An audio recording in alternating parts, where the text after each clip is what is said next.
Allez, va plein, la monde, la mer, des reflets changeants. ¡Regalos!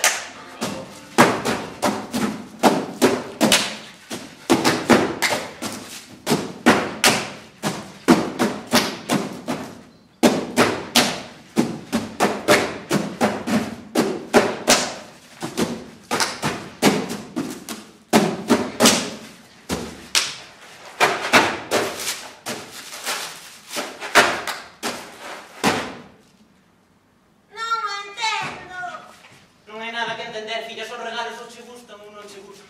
Non, si todo isto está moi ben, pero... Pero que? Que non entendo por que me teño que plantar. Pois se non entendes, explícase, che filla, e punto. Claro, explícase que non hai ningún problema. E nadie ti, nai. Empeza ti. A nosa familia ten unha tradición que debe cumplir. Iso temos que explicalo, non? Pois ben.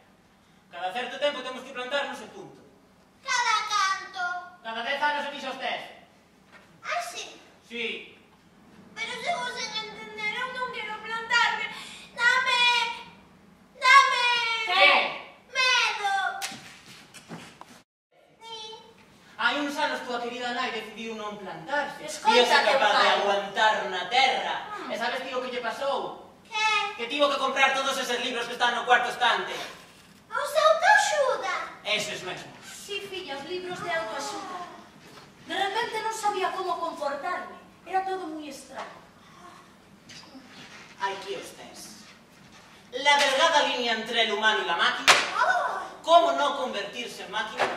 En busca de los sentimientos perdidos. Ay. Y los problemas cotidianos y sus soluciones cotidianas.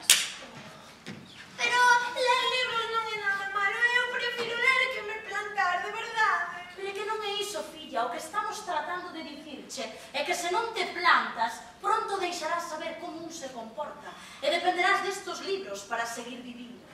Bueno, a min iso non me importa. Eu non me vou plantar e punto. Ou é obrigado. Pois claro que é obrigado. Xa o facía teu avó, teu tataratataraavó e teu tataratataratataraavó. Ai, sí. Es que lle pasa a un anaco de pan se o metes no torrador e non o sacas máis. Ai, Ajá. tóstase. Queimase, filla. Ai. Queimase. E iso é o que lle pasa tamén a nós, o ser humano, se de cando en cando non facemos un alto no camiño para plantarnos. Entendes? Sí, pero hai nenos que non se plantan. Mira, comeza a picar a verdura, porque cando chega teu pai quere ter a comida lista? Vale. E non me molestes agora.